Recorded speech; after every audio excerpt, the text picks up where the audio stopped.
Welcome back to another episode of Unwritten. In this episode, I speak with John DeOka, a mental health nurse practitioner and relationship coach. In this episode, he shares his journey from pursuing medicine to finding more purpose and meaning in mental health. We delve into the story of losing his parents and facing family betrayals and how this has shaped his career and personal growth moving forward. We cover topics like grief, toxic relationships, and challenges in the LGBTQ community, the importance of self-awareness and conflict resolution. And finally, John explains his thoughts on ghosting, societal pressures, and expectations, and why building compassionate relationships is so important for our overall health and well-being. Don't forget to subscribe wherever you listen and enjoy the episode. Thank you. Welcome to the Unwritten Podcast with your host, Thomas Malpass, where we are on a mission to help the world find more purpose, passion, and peace in their everyday lives. Through deep conversations and connection, tune in because we are all on this journey of life together. All right, John DeOka, can you please tell me who you are, what you stand for, and some experiences that you've been through that led you to who you are today and what you do today? Yeah, so my name is John DeOka, and I am a mental health nurse practitioner and nurse coach. So, ironically, working in the mental health space, I didn't foresee myself going here. I actually wanted to be a nurse injector, working in plastic surgery and aesthetic medicine, and I did that for a while. And it wasn't as fulfilling as I thought it would be. So, working with patients like that, I've seen a lot of the issues that I deal with today, mostly surrounding relationships and body image, come up. And that's what kind of segued me to this place in my career. However, I've always been attracted to mental health because I was orphaned by the time I was 19. So at 13, I had lost my mom in 8th grade. And then at freshman year of college, I had lost my father. And while that would seem like probably the most traumatic experiences for me, it was actually the aftermath of each of these passings or deaths of my parents, if you will, that was tough to navigate in terms of relationships. So there was a lot of betrayal within the family. There was a lot of abandonment. And I think, before I even started to work with people in their relationships, it was really a place in my life that I had to learn for myself, like what my values were, what I wanted, specifically friendships, because like at that point, that was who I could lean on. And even any kind of personal relationship, what that evolution looked like. And a lot of it was trial and error. And then ultimately, I went to my own counseling and therapy and started working with coaches and was able to learn more concrete skills. But yeah, that's pretty much my story in a nutshell. That's the nutshell version. Mm-hmm. What's the deeper version? You said you lost both of your parents. Mm-hmm. During that time, how did you navigate that? Like as a young person, I can't even really imagine. That's one thing I can't really relate to because I haven't really lost anyone close to me besides my father, but I don't count that because he wasn't in my life. Right. So I didn't really know him, so I didn't really feel grief or grieving and sadness. So I guess during those times of loss, how did you feel and navigate that?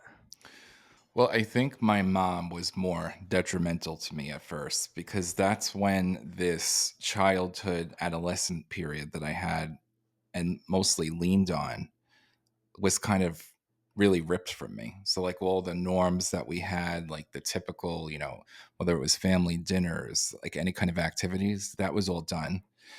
And I could relate a little bit in that my father was present in the home, but like we didn't have a strong relationship. Like he was always out working. Mm, yeah. So once that happened, it was really tough because then it was almost like I was put into an environment that I wasn't accustomed to. So my father didn't have a lot of the, home skills and things that, I tried to upkeep. So even like, cleaning the house, trying to make dinner, like all of that, like I had to pick up on myself. But then too, my father kind of deteriorated after that. So then there was a lot of instability in my home. So where we were getting evicted from homes, I was getting cars and then like losing cars. So needless to say that I think there was a lot of a dissociative experience, and I really went into survival mode because I think after Mm, like that life I was accustomed to up to 13, it just became a lot of future planning of like once I'm an adult, like what I would do. So that's why I made sure, like, my mm, grades were always up there, like in college. It was really important for me to get through nursing school. And then I had to hold like several jobs to like support myself. But it was disheartening because ultimately I feel like I lacked the adolescence that most of my peers had. And it yeah, you wasn't had to really, like grow up fast. yeah, and it wasn't really until, I had like a real job and a profession at like 21, 22 years old that I got to kind of enjoy that fun period again, almost after Mm. like a reset of like what now. Yeah, it was like you were stepping into a new chapter of your life. Exactly. So what does this new chapter look like? I mean, the new chapter, I feel like the chapters that unfold because there's been several chapters since that moment of 22. So it was like kind of like just breathe and have some stability. That was like one Mhm. chapter. Then after a couple of years of doing that, it was like allowing me to have my fun that I lacked. So that was looked like mid 20s. Mhm. And then I would say around 28, 29. I'm 36 now. Then it became like that really soul searching period of like, who am I? What am I Mm. doing? Where am I going? And actually, who needs to go for my life too? Is there a specific relationship challenge that you faced that directed you towards a path for helping other people in this realm? I wouldn't say it's specific. There was an overarching theme. And Mm. the specific moment was not a romantic relationship, actually, it was friendships. So there was Oh, a wow. group of friends that I had that was very toxic, um, where a lot of the activities revolved around going out, um, Yeah. very competitive. These were not people that like I trusted like around, even if someone I was dating. And when I made the choice to kind of step away from them, because as I tried to navigate conflict with Mhm. them and do some, like rupture and repair work or anything like that, there was a overarching theme that actually was repetitive almost from my family of like, what's wrong with you? Why are you causing like waves? Why can't you get over it? Which after doing some internal work, I was like, this is not normal for me or nor Mm. what I would subscribe to. So it was really taking some time after that to be reclusive and introspective to realize Mhm. that like I handle conflict well, or at least as well as I could for the skills that I had Yeah. at that time. Mhm. But like I can't navigate life with people that just try to sweep things under the rug and pretend things that it didn't happen. Those weren't the kind of Yeah. relationships that I It's like want. your values were misaligned. Correct. Yeah. Yeah. I That's why I always tell people like I have very few friends because a lot of people just I don't vibe with. Hmm. That's I guess that's where that term comes from. Like you don't vibe with them. Um, but I'm also like an introvert, so I don't like going out too much. But no, I look for those deeper like long lasting relationships and quality versus the quantity of your Yeah. friends. And I think that there's different friends for like different Yeah, different things, right? occasions. Yeah. Yeah. So you may have friends that you go out with where it may not be as deep, Yeah. or you may have certain friends that you confide in. And I believe there's always these varying degrees of friendship. But ultimately, I think it comes down to my core value of like, if there's conflict, how do we address it? And it could be something simple as like, we had plans, and when I texted you to confirm, you didn't answer me. And I'm like, and the Mm, simple solution to that could be, hey, what happened to you? Where were you? yeah. Versus like picking up to where, let's say the Getting person, like a right. triggering moment and then blowing up from that trigger. Hmm. Yeah. I think people just tend to blow stuff out of proportions. I don't know why. Maybe due to like past insecurities, trauma, um, issues. I don't I don't know. People like to like when you get triggered, you automatically go into like reaction defense mode and not like reflecting response mode. Right. And I think the more that we are novices at navigating conflict or our triggers or whatever it should be, like the worse we're going to handle the situations. So when you said, I don't know why people blow up, it could be they're not handling this appropriately. So if, this is a conflict averse person, how do you Mm. get good at conflict unless you face it? Yeah, I actually did a really great podcast with the author of Fight Languages. I think it's uh I think it's gonna blow up. I think her book is gonna blow up and be on par with like the love languages. I have to check that one out because I'm not familiar with the fight languages. It's That'd be really exactly what interesting. we're talking about. It's Yeah. it's how to navigate conflict and how everybody has a different conflict language. And Hmm. she breaks it down into four different ones. I believe four or five different conflict or fight languages.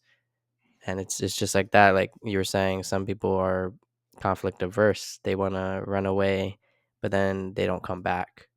And she Hmm. was like saying like that type, like she put names to them too. But it's like that type of person. You The common theme among all of them is like taking a step back and then realizing how you um how what your conflict language is to come back to resolve it. Right. And That's like recognizing the what the common other theme. person's is too. Yeah, yeah, and that too, yeah. Because You some have, people want to, like, if you have one person that just wants to solve it like right now, but right. the other person doesn't, they're averse to it. You have to understand that dynamic and give each other a break. Hmm. And some people just need like time to process because they're scared Mm, to react too much in the moment. especially with when you have heightened emotions and Hmm. all kinds of stuff going on. So, John, what kind of trauma have you been through? Would you consider would you consider the loss of your parents trauma? And is there anything else besides that? I would consider it traumatic, just that, I experienced grief at such a young age. However, I think the most significant trauma was the levels of betrayal and abandonment that came thereafter between certain family members of mine. So I'll give Mm, you a couple examples here. So with my mom's side of the family, they were very much present when I was growing up. I didn't know my dad's side of the family at all because he was a Cuban immigrant. And at the time, he had to leave mm, his family behind. Um, so my mom was the youngest of seven siblings. Not all of them were alive when she was, but now they have all passed at some point. But once my mom passed and that funeral came, me and my siblings never really heard from them again. So you had, a family of, I was 13, my brother was 17, my sister was grown because we're 11 years apart. But Mm. at that point, we had a family, and like you would think someone would come over and check on like the young kids, knowing that, the father wasn't necessarily present, maybe offer like any kind of help. None of that happened. Something, yeah, Right. something. And it wasn't like there was any discord or anything before my mom's death. So it was a little shocking, like the lack of resources that were available after my mom's death. I Mm. also had a godmother who's my cousin that was living in the home. And I guess as my mom was, not feeling as physically strong, she was a big help to her, but she was there since I was born. Within a year, Mm. she moved out of the house too. So Oh there was wow. a lot of kind of loss and abandonment trauma coming from that experience of my mom. And then with my dad, it was similar and a little bit different because the stakes were a lot higher at that point because now I was on my own. Um, I had to leave the house that we were moving in even before my dad died because he was very sick for months. And then there was some discord between my sister and I. We didn't talk for 3 years. So there Oh was, wow. yeah. So there was a lot of betrayal, abandonment, and people not showing up around these times of need that typically would bring a family together.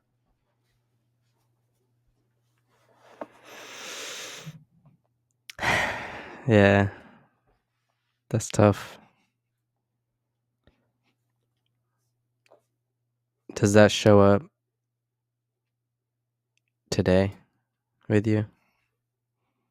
I think in bits and pieces. I think I've done a lot of work around it, but I think, it really when I'm when I was dealing with this and already in a survival mode, it made me Mm. look at people cautiously and seeing like,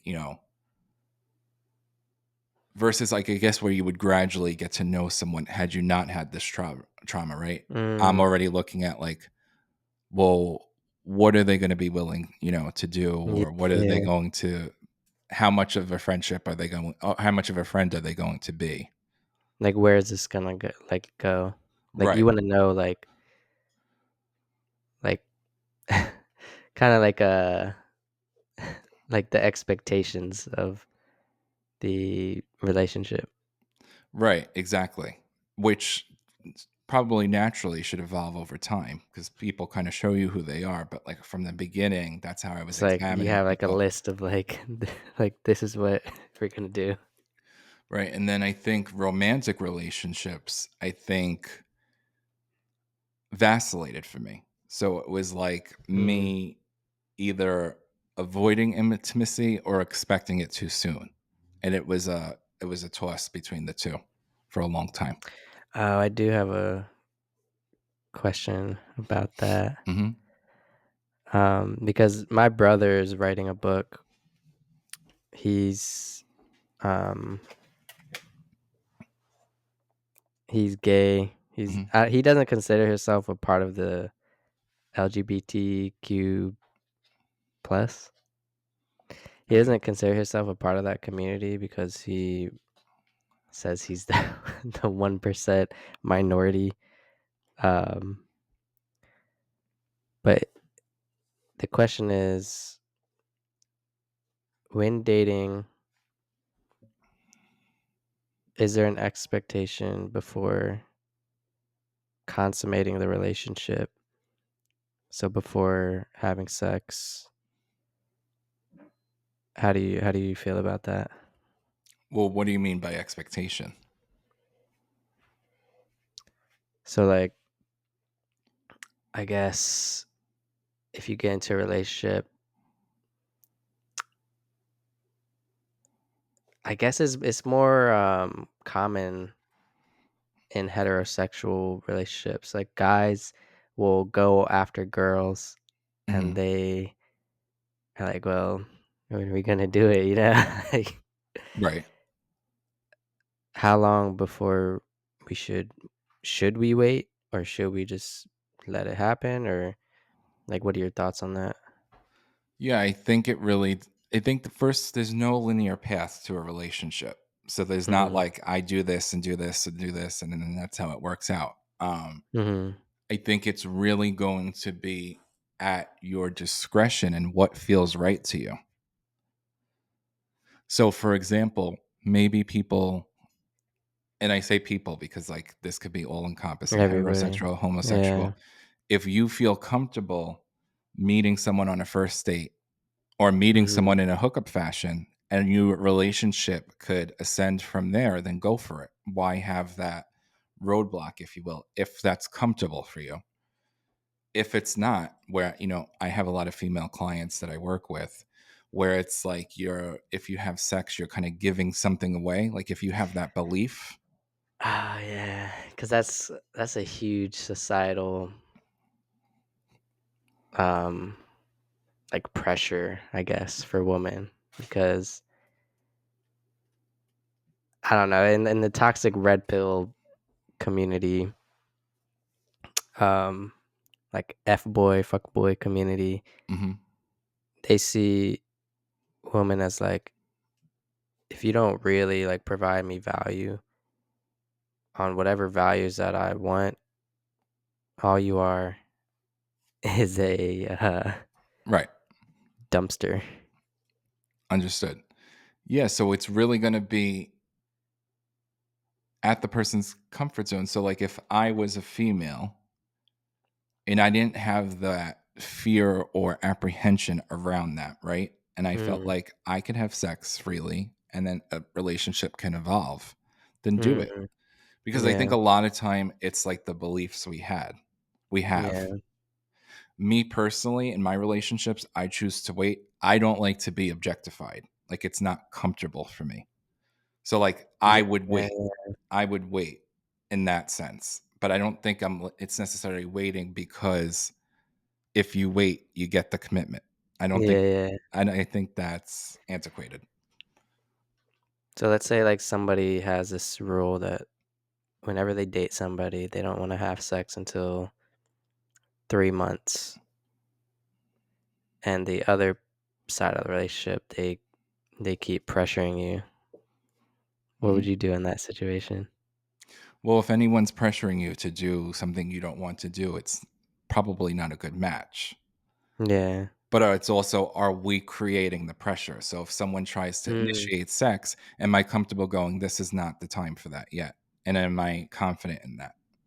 Because that might not be pressure. That might just be like we're feeling pressure because we can't, turn someone down in that way. Yeah, that makes sense. But if someone's really pressuring you, like, oh, why, acting like something's wrong with you for doing this, or like putting some kind of ultimatum, then that probably is not the match for you. What are your thoughts on, I guess this is directed towards men. What are your thoughts specifically on semen retention, abstinence, and practicing a life of celibacy, especially in the gay community and LGBTQ community?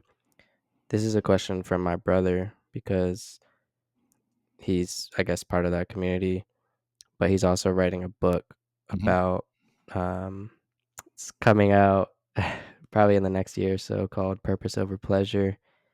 And it's about how his entire life in the gay community was a life of promiscuity.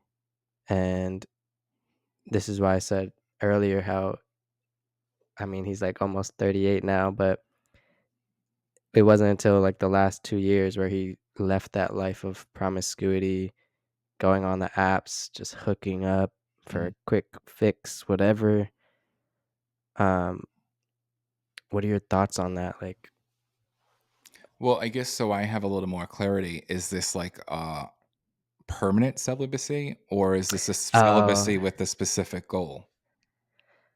his goal is a celibacy until, kind of like, he's on this path of like celibacy until he finds like the one, kind of like a Okay. traditional, Yeah. um, but this is like almost 20 years of just like dozens of Right. different people. Yeah. Yeah. I think my thoughts on it is do what feels good to you. And I Mm. think it's really, really important. And this goes for the gay community in terms of the promiscuity. You don't have to do what everyone else is doing just because they're Yeah. gay. And I think Mm. that's what the gay, and I could say this, I'm part of the gay community. So Mm. I think that's part of what I see happening in the gay community. So, for example, like in the Mm. last 20 years, like the rise of open relationships, Yeah. I'm not opposed to them if that works for you. But what I see more often than not with these kind of couples is that there's one person that wants it more than the other. So why is it not an equal? Um, Yeah. because Yeah. that goes into almost people pleasing where we're doing something to keep that person. And I think a lot Mm. of the trauma, the pain and the discomfort of being in this community comes from us feeling like we might have to conform to something because all the other gay people around us are doing it, which probably comes from us, having to be an outlier of the community we've grown up in until we've come out and lived our life as an openly gay person. So taking some time and go, this doesn't feel right to me, just like your brother sounds like he's doing, and go with what feels good and not what everyone else is doing. I think we live in such an extroverted world outside of the gay community that a lot of us are conforming to other people's values, and we need to start individualizing them to ourselves. 100%. That's why he feels like he's like there's like this saying, it's like you're the uncommon amongst uncommon, you're the minority of Hmm. the minority. Hmm. And that's what he feels because he's conservative values, traditional values. He did live this life of promiscuity, but he's over it. He wants to just settle down and let go of I guess the pressures of and societal expectations of the culture and surrounded around sex and intimacy. Hmm. But I love that I love that answer. And I don't think he's that much of a minority You as don't think so? he may think he is. I think he just might need to filter out the noise. Yeah, it's like that's all he sees, but he hasn't met enough people like him Hmm. to open that up. And it's only human nature. We focus on what we don't like or don't want more. Mm, So the people that could be like you might be slipping by you and you not even notice because you're too noticed yeah, on what you don't want to be a on what part of. was. Yeah. Yeah. What about what are your thoughts on letting go of our identity being attached to our sexuality? Identity being attached to our So like sexuality. So what so would like that look like? somebody so instead of looking at somebody as like you're just a male, Hmm. human male, instead of telling people like, "Oh, I'm gay, I'm poly, I'm pan, I'm whatever pronouns." What are your thoughts on like letting that go and just saying I'm just a human or anything, any identity that's like you identify with whatever you're. I guess it's kind of hard because it's like it's like a part of you, I guess, but I don't know. That's why I wanted to ask you that. Just overall, like if you tell somebody and you identify with a certain sexuality, what are your thoughts on about letting that go and just seeing somebody as a human? In terms of relationship or in general? I'd say in general because it's really Okay. big now with the pronoun thing and it's kind of confusing. I mean, I like that approach because I think all the labeling can dehumanize us in a way, right? Because we're Yeah. always checking a box, and sometimes the box may not be applicable to us. So, Mm, but I also think it's part of human nature to try to define things we can't understand. true, So I true. think if we could only encompass like both of the things, we might see a more beautiful approach at life. So where maybe we label ourselves if we have to in the moment, like for example, what's your sexual identity? Like, I don't know if we're Yeah, doing a somebody's healthcare asking you. screening or something like that. Yeah. Or if you're dating someone that, let's say, is exclusively gay or straight, and maybe like you're pansexual or Mm, biromantic. There's a lot of terms out there now. yeah. To get comfortable in just kind of clearly defining who you are. And maybe it's like, I'm not really comfortable with these labels, but like, here's examples from my life to give you more context of who I am and how I show up to romantic relationships in this regard, or what my sexual preferences look like. Yeah, that makes perfect sense. Because it's like when you have to identify it, when you have to say, like, obviously, like, this is what I practice, but I'm not tied to it, kind of. Because another thing too is like, as we keep making more labels, there's Yeah. also more adversity because we're not accustomed to those labels. So there's going to be Mm, some people that will lean into their curiosity and ask questions about it. But then there's some people that may not be comfortable, not because they're any kind of way of going against it, but because like it's changing now this system which they've been accustomed to. And I think how do that's what we fail to realize with sometimes when we're getting maybe phobic remarks of whatever it looks like. Yeah, that's what I was gonna ask, yeah. Yeah, is that sometimes it's not that they don't want you to have rights or they don't want you to live, right? Sometimes it's they don't have the capacity to lean into their understanding because you just challenge the system they've been accustomed to for X amount of years. Yeah. What about the people that, like, on the other side, like, they are calling people whatever phobias, um, and they get defensive about it? Like, let's just say the whole trans movement. What what would you tell that person that on the trans person saying, like, why all y'all are phobic, and like they just get angry at the world? Yeah, I think multiple conversations are needed when we're not heightened, right? I was just Mm, listening to a podcast recently of like yeah. one of these Bravo celebrities Yeah. saying something that could potentially be transphobic about Uh, the fear of like transgendered women competing in mhm. sports. And now this person Oh was an yeah, that's a athlete. big one.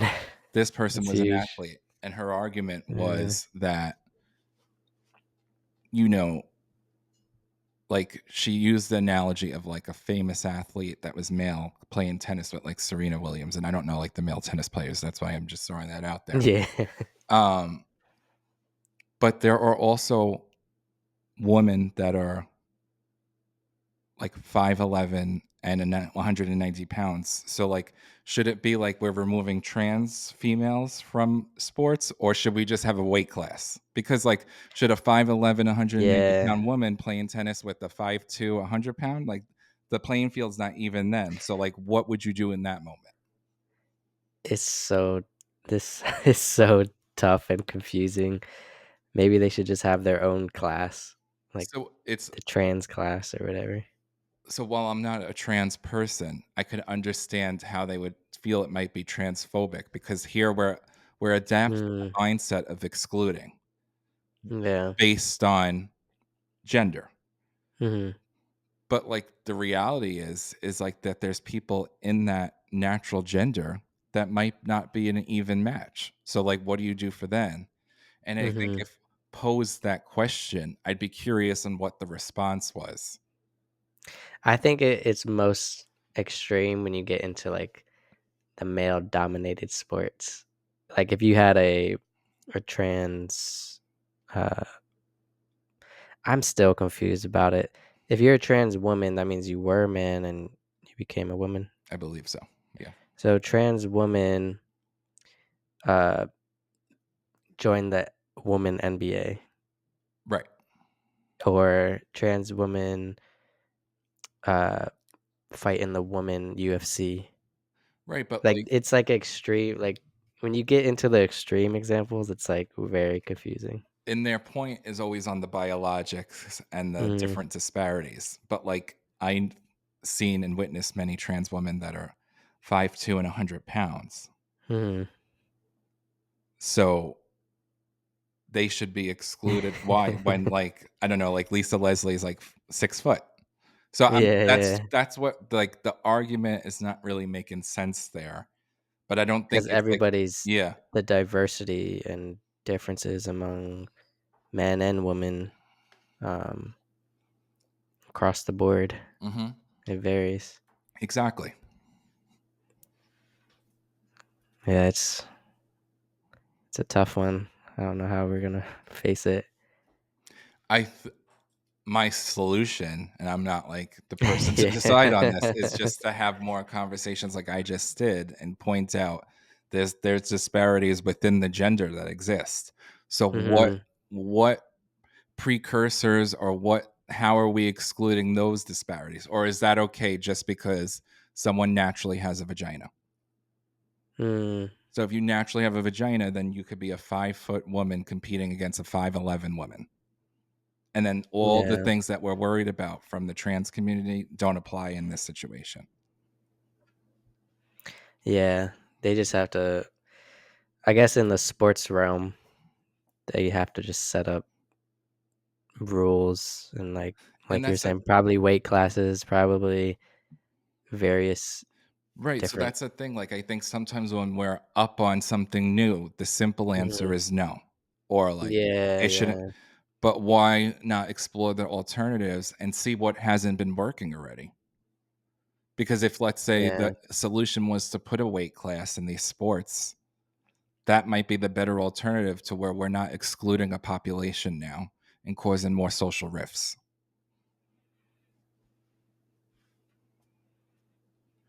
How do you think we should, I guess, show more compassion for this, um, I guess, minority of individuals in the world that I think need more compassion?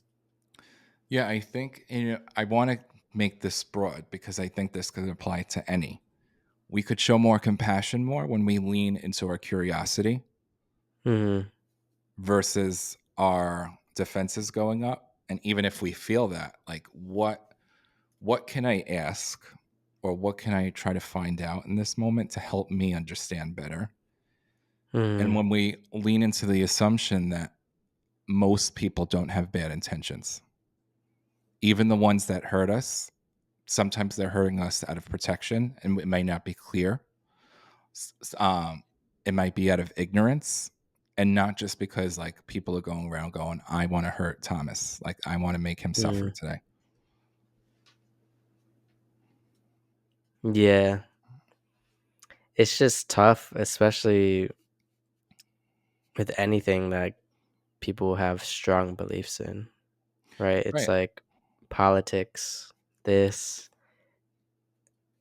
How do you think we should, I guess, not get so heated in the moment when we have strong beliefs that you may not disagree or may not agree with? It's tough because I think beliefs could be dynamic and we should be Mhm. evolving and changing, right? So if we should Mhm. have such a strong belief, maybe sit there and go, why is this belief so strong? What am I Yeah. holding on to? Is it like this the fear to let change in per se? Um, because I've definitely been there with strong beliefs before. And then once you kind of evolve into the mindset that like everything is essentially just like taught, like Yeah. like who came up with this at the end of the day, right? It's Yeah. very philosophical, but You like have to be open-minded, yeah. right, yeah.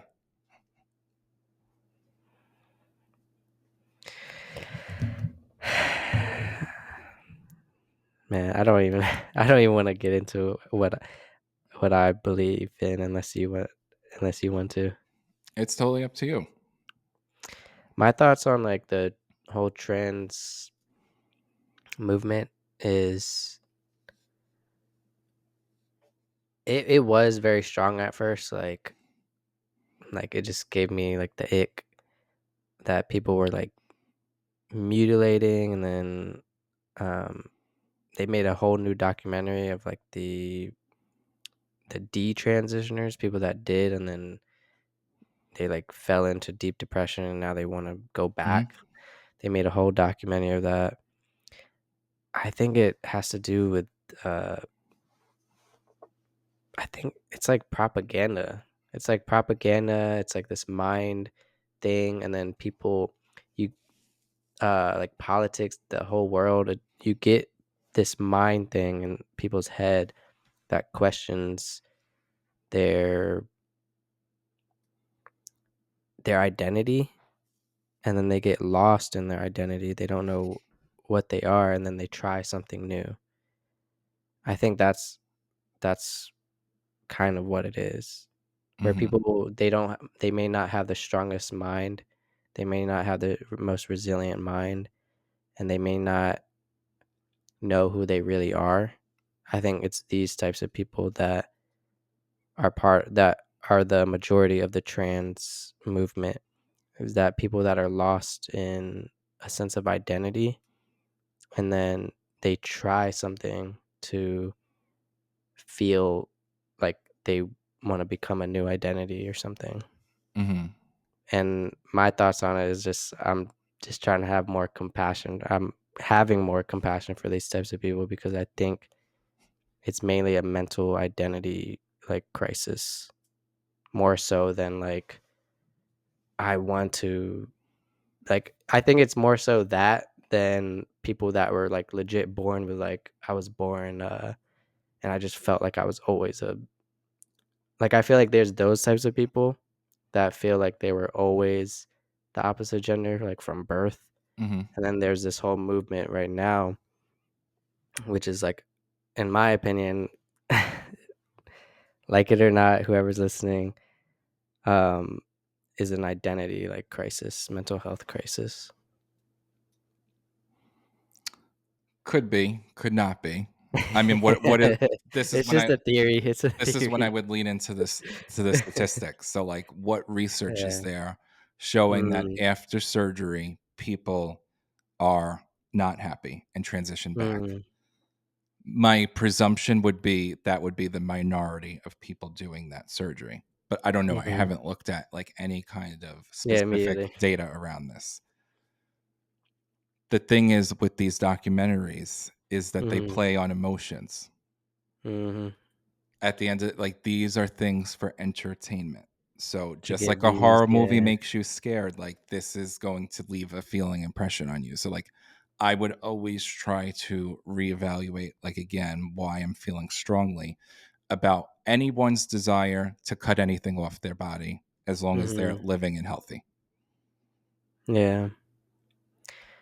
I think I have strong beliefs though against promoting it towards for children.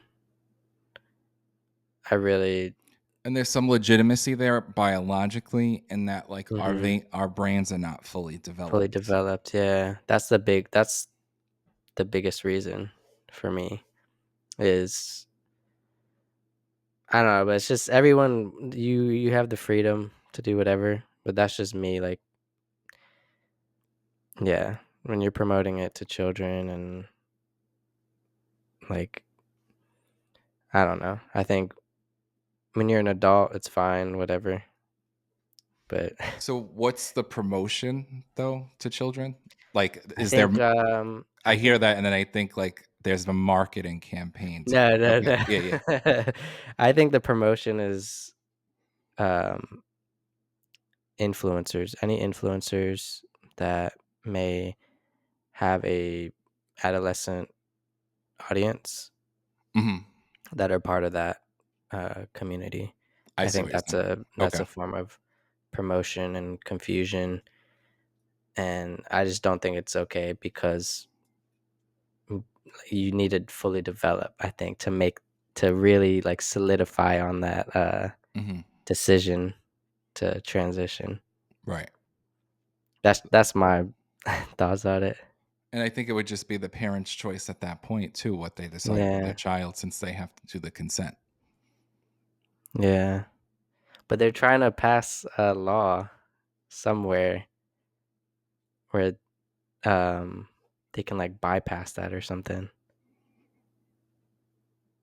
I I haven't heard heard of it, I heard but they're also somewhere.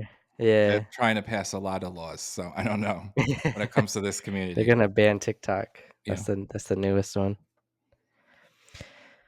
Well, what are your thoughts, I guess, somebody who's struggled with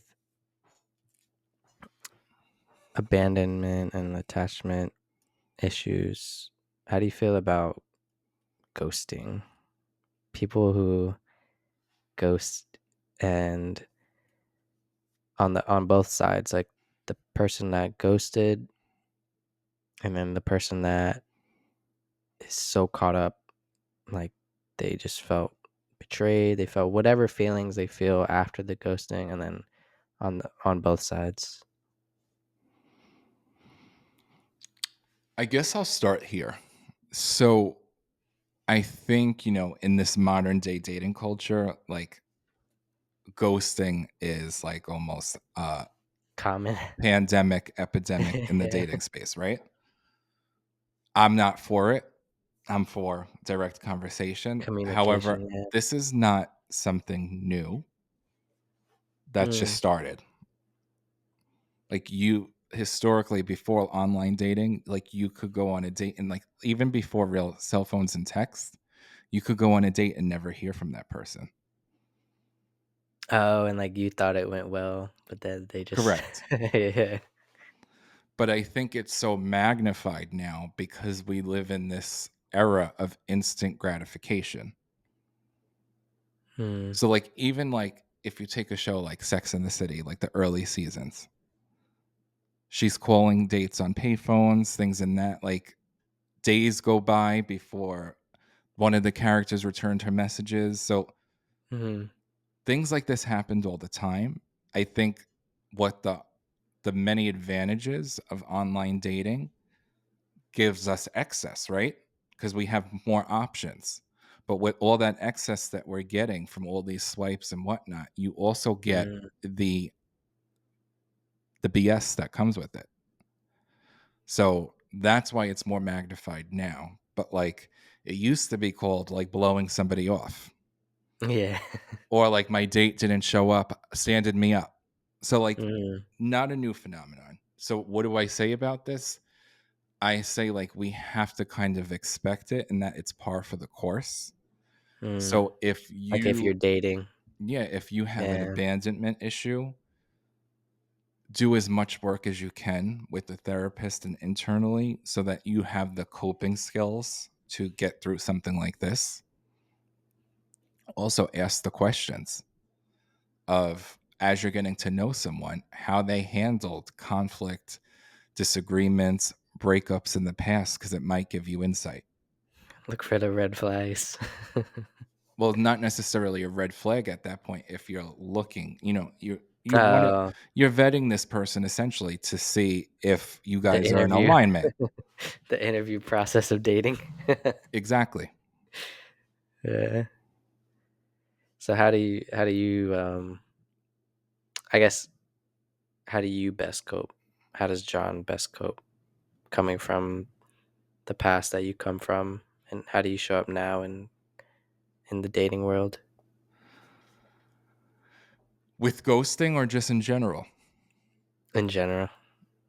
Oh, I'm no perfectionist at dating, even though I Yeah. work with clients like this all the time. But I think, taking that time to be reflective, making sure I'm showing up authentically and transparent gives me the confidence to know that I'm showing up correctly. And now that I'm single, I'm single. So it's just a matter of time before I meet my match versus really submerging myself in the disappointment of things not working out with someone. Mm. What about the people that are looking for love and they are the hopeless romantics and they feel like they'll never find their love? What do you tell those people? Like, oh, Uh, I'm gonna grow old alone. I'm gonna blah blah blah. well, I would jokingly start and say, believe it and you'll receive it. So, like, Mm, if you believe you're going to grow old forever alone, then expect that to happen. hmm. Like, you're here writing your own story. So, You're like, if, manifesting that, yeah. yeah, I mean, so I think there is like some energetic Hmm. exchange going on between all of us and us interacting. I agree. So, I think that if we have that mindset, it's not one we're going to succeed at if we're looking for, a long term committed relationship. So I would start there, and then we'd have to probably work together to deconstruct like what's happened to you, because every relationship not working out, I don't necessarily want to call it trauma at this point, but if we're taking that with us into every new relationship, that's not a good Mm, that's not a good look either. And it's not going to work in our benefit. yeah, that's the definition of when uh somebody calls somebody out for having baggage, right? That's like, oh, you have baggage. Well, we all have baggage, but like how And does you're your holding on to it and focusing on that baggage. right, and how are you bringing that baggage into your new The new one. connection or Yeah, relationship? that's true. We all have baggage. Mhm. John, do you have anything else you'd like to cover before we move on? No, I'm curious to play this game. It's like that's all I came here for. No, Yeah. I'm just kidding. You led me in with the game once we started, so now it's just like, well, I wanna get to the game. Well, since you're so excited, we could do 2 questions if you want. Sure. Anyone that doesn't know, if you're new to listening to my podcasts, we play this game called Where Should We Begin? Game of stories. Literally.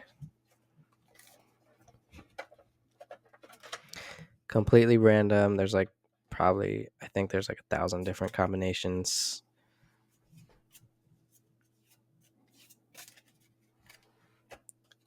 First story card. That's the story card. Share something from your teenage point of view. And then you have to combine it with, oh, wow. I feel like these are like tarot cards, I swear. Every Mhm. time I pull these out, it's like something. I owe an apology too. So, is that what I'm doing? I'm sharing. Yeah. This combined with this. So it's like share something from your teenage point of view in which I owe an apology to, Okay. like about yourself. So I'm apologizing to myself essentially, or I'm apologizing to Yeah. somebody else. You're apologizing, I would say to yourself, but like you're like say like your teenage self telling you today what you need to apologize to yourself about. Okay. I think I would need to apologize for really allowing myself to harden, because I think this started in my teenage years and probably transcended to like I was almost in my early 30s, essentially. And I still feel like there's times I'm softening, but I think all of my distrust for relationships I was in, circumstances that would happen to me, really hardened me. And if I would have known what I know now, I would have kind of been able to gently accept what was going on, knowing that it would get better. And that like I Mm, didn't have to become this hard shell and have it impact a lot of my relationships. So I think what that showed up, at least from like teens and 20s, was being really angry Really? and going off on others and not giving them the benefit of the doubt in certain Mm-hmm. circumstances. So that's what I think I owe an apology to, allowing myself to harden so quickly and so young too. That's that's good, man. Do you want to do another question? Sure. All right.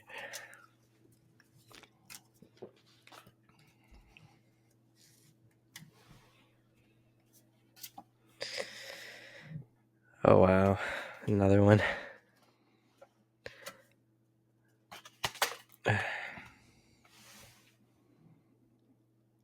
Share something proactive about A provocative. provocative on my story of heartbreak.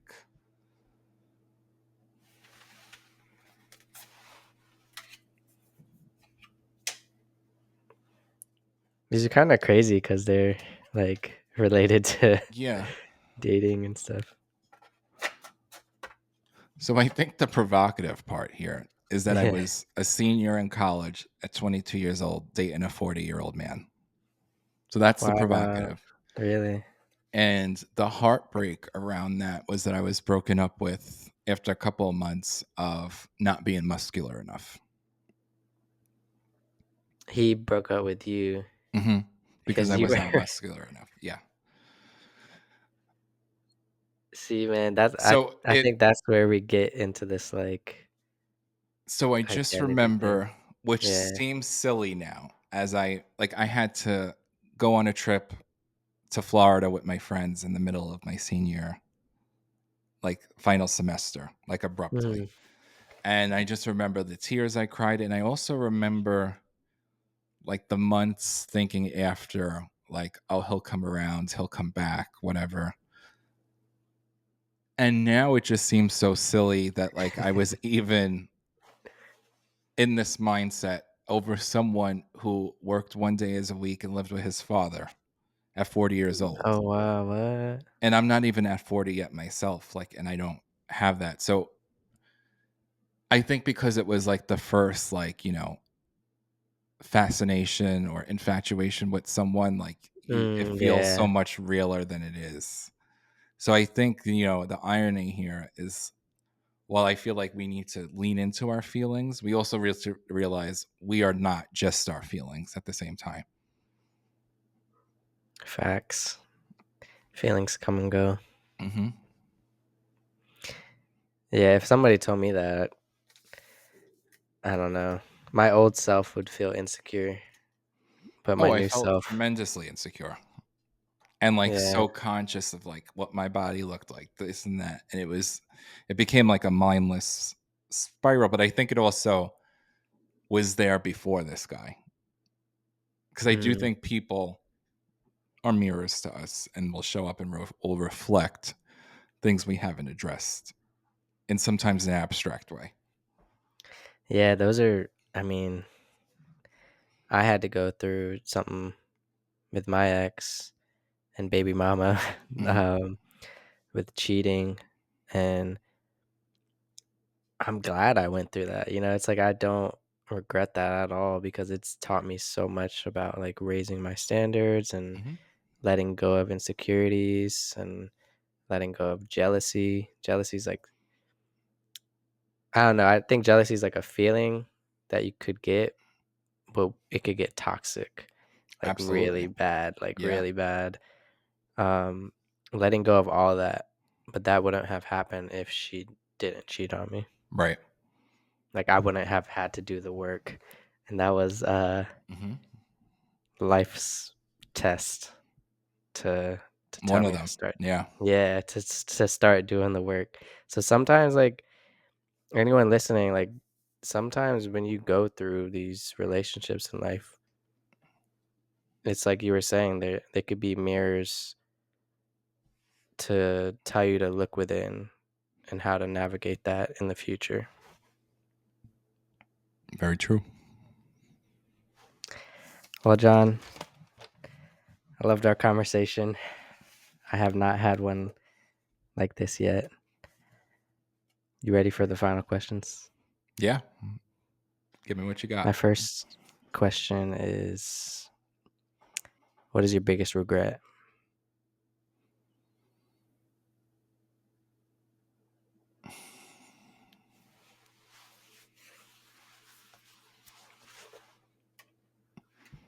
My biggest regret.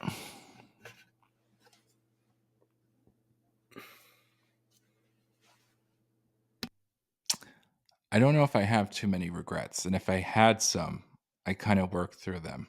So I think, for a while, my biggest regret was not pursuing a career in the mental health area of nursing up front, like right when I started. But I think everything in that way kind of worked out for itself. But if I had to answer this question, I think some of my regrets would be perhaps, in moments of anger, like the things I might have said to Mm, others in fights, like really yeah. going for the jugular in certain moments where I didn't call for it. Oh Um, man, you're one of those types of people.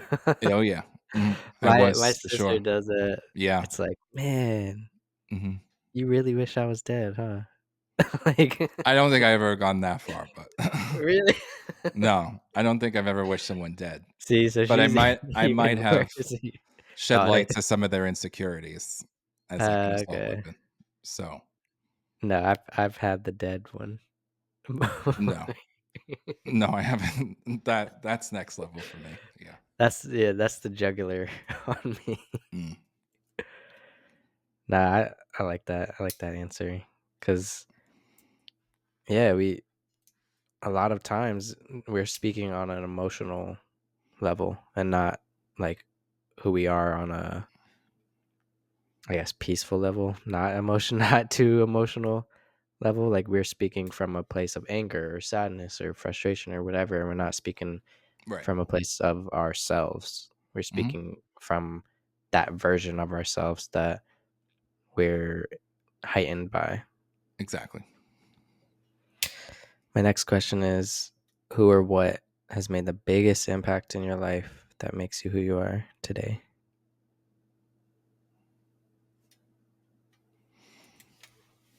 There's so many people for this one. Um, if I was to nail it down to like one person, there was actually a professor of mine in college that I'm still in touch with. She was the department chair of our nursing department. Mm-hmm. I think I'm forever indebted to her in the sense that college was a miserable experience for me in terms of like the Mm, financial stress that I had on myself mm. and navigating life. And I think there was a lot of accommodations made to me to get through that. So I think, you know, to pose this question to one person, it would probably be her. She supported you a lot. hmm Very much so. That's awesome. My next question is, what is the biggest lesson that you had to learn the hard way?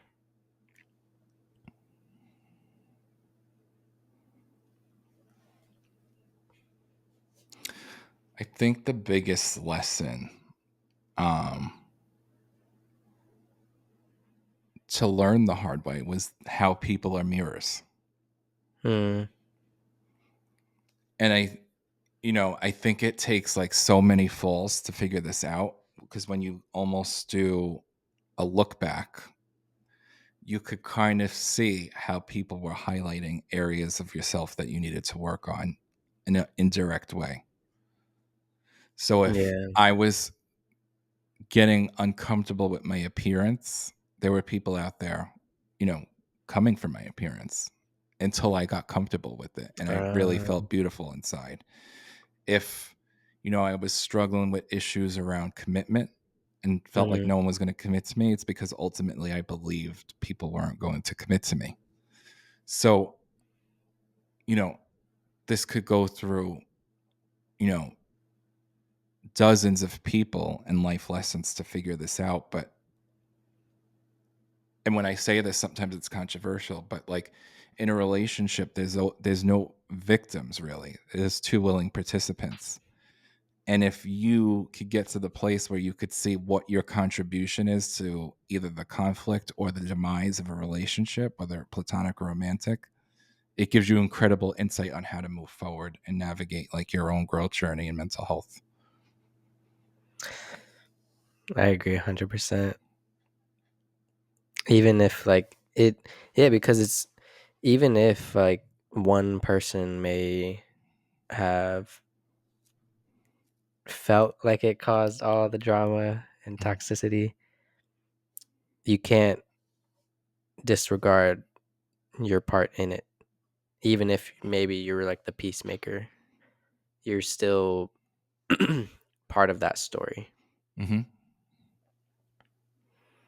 So And I just agree. because you don't yell or curse doesn't mean you don't cause problems for other people, Yeah. because I see that a lot. What's a common like story about around that? Like somebody that they're I've the they're that person that doesn't yell or curse. I've seen it a lot, and this is more no, I've seen it in couple dynamics, but I see it a lot in families Families. where we're avoiding conflict, so we're not having blow up fights, but passive aggression acts or Mm, comments are still coming out. So therefore, if you are conducting yourself in that, you are still participating in and being part of the problem. mm. You're not being part of the solution. I see that in my family. Hmm. We have very dysfunctional. Right. So, like, if I don't know, mom's yelling at the daughter, and the daughter's ignoring mom, or Mm, she's not coming home, or whatever the situation is, or maybe we're saying comments under our breath, or we're only mm, talking to the other parent when the issue is mm. with mom. You may not have, outwardly disrespected your mother, but you're still causing problems Yeah, because we're not indirectly. working Yeah. towards harmony and peace and understanding of one another. We're just avoiding the aggression in a way. Yeah, because sometimes that could come from a place of like defense and safety. Like they're looking like they don't want to have conflict because they Hmm. know it's gonna not feel good. Right. But yet, if we're mad about something, like, it'll come out. So that's why it's best to Mm, come out maybe at a time when we're not in the heightened emotion, but to share our feelings of anger with one another. Because, like, when I go back to the energetic exchange, that anger is still being stored. So, how is it getting mm. released? Is it getting released through avoiding phone calls? Is it getting released through comments? Is it getting released through, I'll pick up the groceries, but I forgot and I didn't really forget? Like, there's all these different ways it comes out. Oh man, yeah. There's so many different stories. Mhm. Uh, my next question is, what would you do and experience in life if you were given all the time and all the money in the world?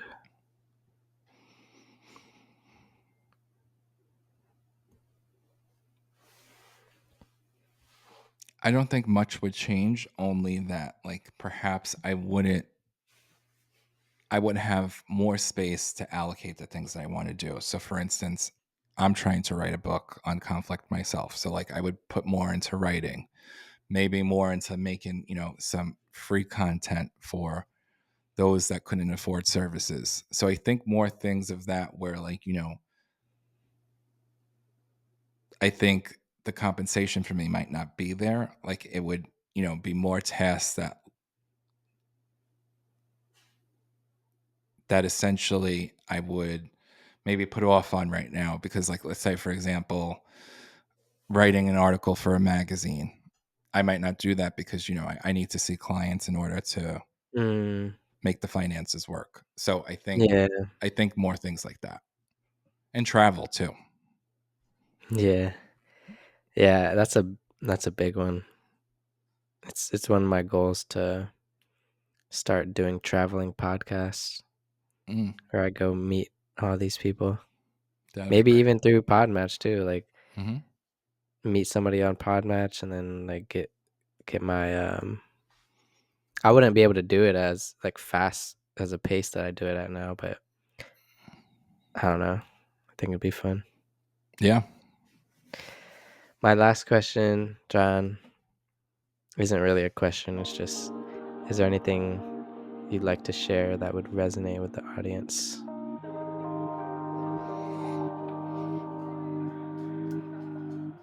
Don't underestimate the power you have within yourself. I think often enough it goes hidden in this world we live in where we're, constantly putting energy into others, looking to others for validation, um, conforming to the norms that we were set with before we even got on this earth. Don't don't be fooled by this. I think a lot of it is really just constructs in an image. So really take time to go inside and understand yourself more, because then you're going to be even more empowered to complete whatever goals you want to complete. John DeOka, everyone. Is there anywhere people can find you if they'd like to find you? Yes, I am on Instagram at The Relationship Prescriber, and then my website is therelationshipprescriber.com. The relationship prescriber. Prescriber. I love that. Mm-hmm. He prescribes relationships like Mm-hmm. an RX prescription. Mm-hmm. Go check him out, everyone. And as always, stay curious, keep going. You got this, everyone. Peace.